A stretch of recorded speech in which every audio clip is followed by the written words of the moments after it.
Welcome to Negotiation with Alice, your negotiation podcast.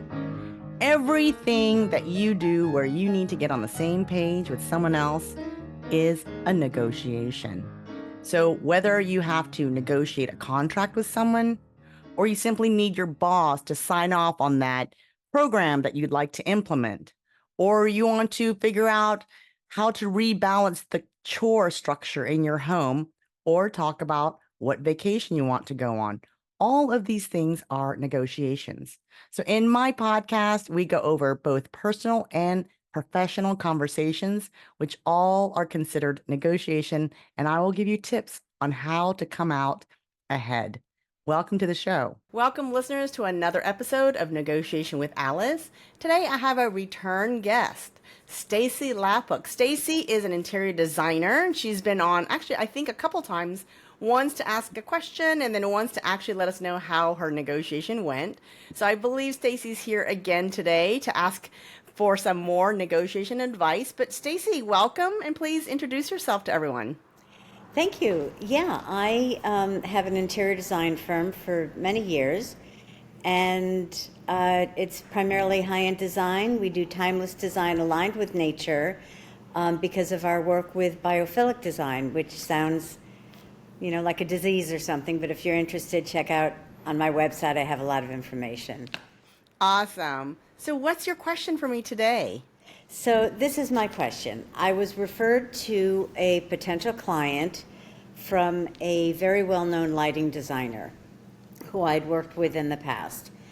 And it's a new home for them. The lighting designer worked on the home when it was newly built and for the previous owners.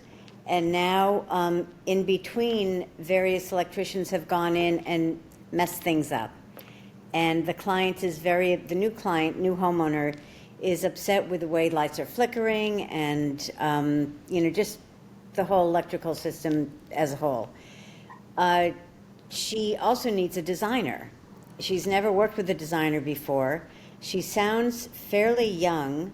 Her husband is a VC, and they've got a large, it's over 6,000 square foot house to design. And when I first got in touch with her, she was very excited to meet with me. And then apparently there was a misunderstanding between her and the lighting designer. She had expected certain things to happen and they didn't.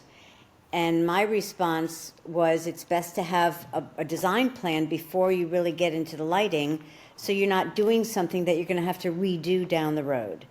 And that I thought that was what the lighting designer probably had in mind and why he referred her to me, so that she can do things in a very controlled and efficient way, so she could get the best design, be most cost effective, and have the right lighting for her floor plans and her furniture layouts and colors and all of that.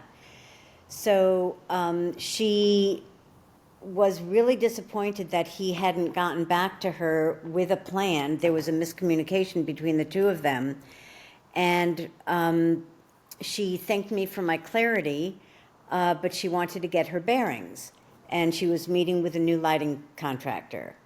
So my response was there were potential options that the original lighting designer may have been considering, but I also empathize with her annoyance and frustration, having to live with these buzzing lights and stuff. She's been in the house 2.5 years. And she sees my point, but the lighting designer wasn't communicating, and she made it clear she never worked with a designer before. So again, I empathized. I offered an overview of specific lighting options and things that she could consider in the interim. And she replied with, "You nailed it, and I definitely want to talk to you. I just need to put it off a little bit." So I wrote back, "That's fine. Remember the considerations I mentioned regarding the lighting." And that was all at the third week in January, and then the end of January. And then I didn't hear from her for about a week or so. And on this past Friday, I shot her a text that she just popped into my mind, and that many new homeowners, they're a bit adrift, and they don't realize how many moving parts and options there are. And I offered to get on a Zoom call to put a plan in place so she's not wasting her time or money, and that there's no charge, and I truly want to help. So that's just hanging out there, and it really would be to her benefit just to get her ducks in a row, right? Right. So I'm not sure. I don't want to be a pest. I don't want to be, she's concerned she's going to be taken advantage of because she's not worked with a designer before. And I was just thinking of sending a text to, just following up. I'd love to have a Zoom call. I can explain, the process, and you can ask me any questions you want, and we can break down your next steps. And, but again, I don't want to Overstep. Yeah, I don't want to overstep. Yeah. So the advantage that you have, Stacey, is that you're trying to offer a free consult to at least get her, on the way and then potentially hire you further down, right? So you're not Yeah. really reaching out currently to close the sale on this next call. Is that right? Right. Yeah. So that's actually a good thing because then you can't really be pushy because you're trying to find out, I'd love to give this free consult. I'm trying to give you information that would be helpful to you. When is a good time?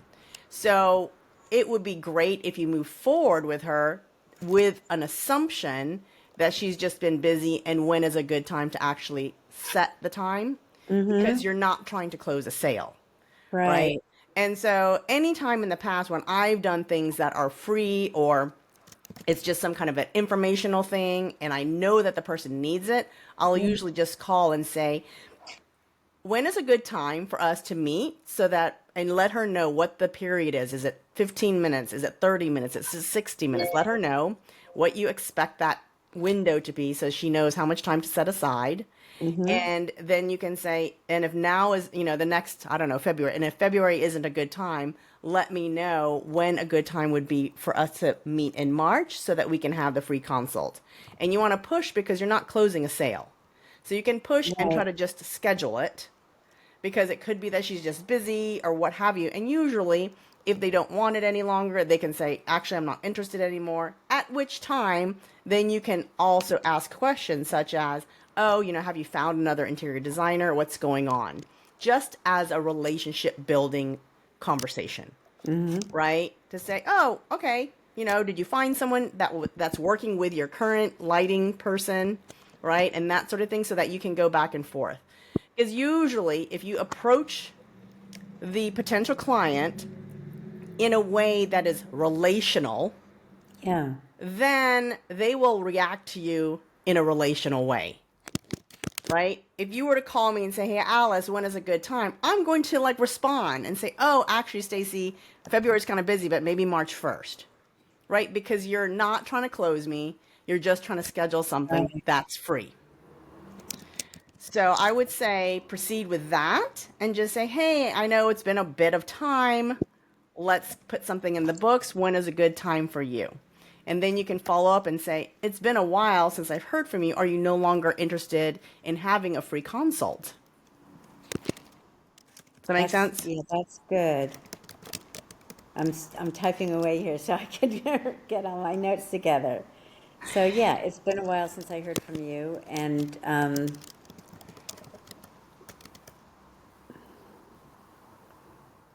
Do you have any yeah. questions, Stacey? Um, yeah, what if she just doesn't respond? Should I follow up in another week or another You can wait? always respond again. Yeah, people like to be thought of. And I think that the biggest misconception when you're trying to sell is that people think, oh, I don't want to chase them down. I don't want to be bothersome. But actually, when people are coming up to you and say, hey, Alice, I was just thinking about you, it always feels good because it's attention that's being paid to you. So, Yeah, unless she says, please don't ever write to me again, usually she's like, oh, Stacey's thinking of me. Or you might send her an article and say, oh, I just wanted to send this to you. I was thinking about you, and send something of value, right? And then again, it's appreciated. So all of your building appreciation from her side to say, oh, she sent me something that was like a very helpful article, She's thinking of me. She's following up with me. Because when people actually do not follow up because they're afraid that they're being too pushy, Mm-hmm. then sometimes those people end up going with someone else who has been following up with them. So I have a PDF, like it's a keynote with, it's called the SLI experience, and it goes through the process of interior design. I could send that to her, but I don't know if that would make things too confusing or over, it's pretty comprehensive. You might want to just say, I wouldn't send the whole thing over exactly because of the fact that it might be overwhelming. Yeah. So you can always send her maybe a page and say, I've got the rest of it. I'm happy to go over it with you like together and explain sort of what the process looks like. Or you might want to just send her a very brief overview, like just the topics that you'd be discussing, to say, I've got a PDF, it covers these things. Let's go over it together so that you have a better understanding of how this works. And so you want to really tease them with lots and lots of value, right? To say, here's more value, here's more Yeah. value, here's more value, because you're using the value to grow the relationship so that they trust Yeah. you and they feel comfortable with you. Would it be, I can't think of the word, if I sent her, I have a welcome package as well. And it's on the welcome, it talks a little bit about my company and a little bit about the process.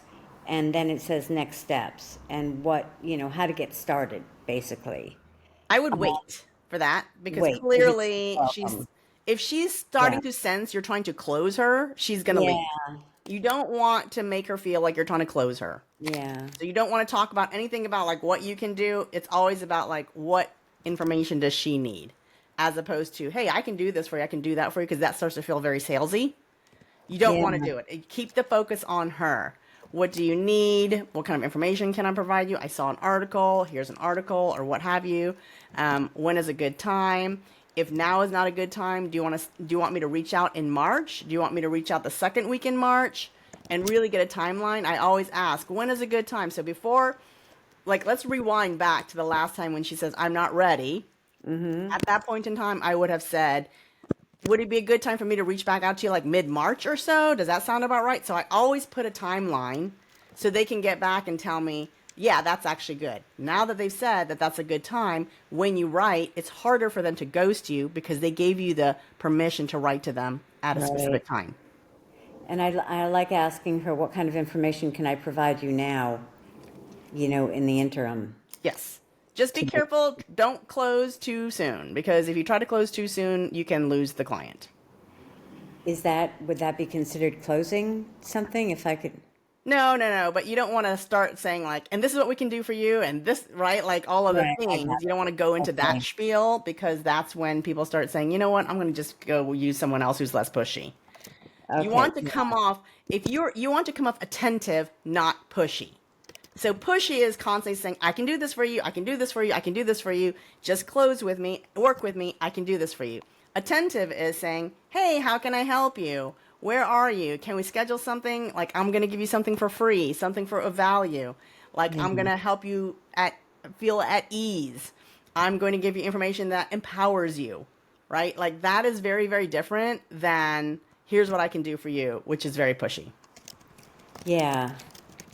So Does that like, what help? can I give you that will feel empowering or Yes. something? Great. That's super helpful. Super, super helpful. I've been like, I don't want to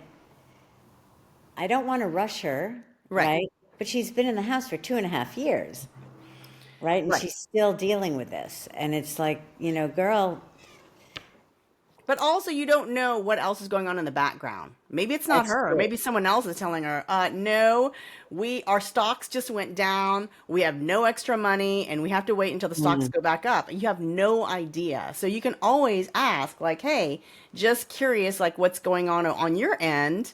Like, is this project sort of still in play, or did it get backburnered? Right? Because then Yeah. they can tell you, oh, yeah, it got backburnered. There's a bunch of reasons that I'm not telling you, but it got backburnered, and I no longer have the ability to tell you that I'm going to hire anyone. So you don't know what could happen, right? Someone could have a medical emergency, and now all the funds are diverted that way. Or people get laid off by USAID, and they now suddenly have to do something, right? There's like a lot of things that are Yeah. happening. So you don't know. Don't presume that she doesn't want to close with you. Don't presume that she's not interested in you per se. Don't Right. presume that you're coming off pushy. Just be relational. Hi, Stacey, what's going on? I haven't heard from you in a while. Want to schedule Yeah. something with you, or are you like not doing this project anymore? Like, let me know what's up. Like, you want to be like Yeah. you're a real person, a person to person. Yeah. If I say something about, are you not doing the project anymore, or is it backburnered? Is that doesn't seem too pushy? That's just being relational. Yes. Yeah.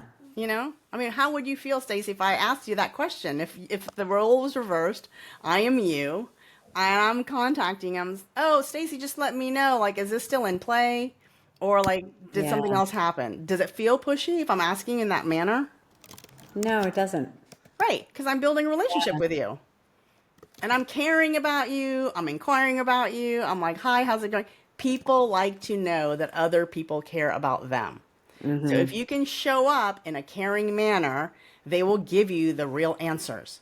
If you show up saying, hey, I only care about you as a dollar sign, they're not. They're going to just like leave you behind. I get plenty of those emails where it looks like they don't care a single thing about me. They just want to push some kind of sales on me. I'm not interested. And But I if they're do like, feel I could feel her concerns and her frustration and her confusion and the uncertainty and all of that. And I did mention that, but so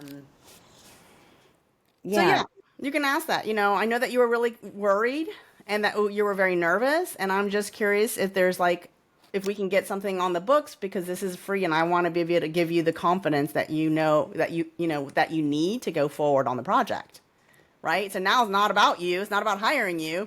It's about right, giving her information that makes her feel less nervous. right. Yeah. You are Okay. so helpful. Oh, Yes, good. Let me know how it goes, okay, Stacey? I will. Thank you so much, Alice. All right, thank you. And thank you, listeners, for tuning in to another episode of Negotiation with Alice. Until next time.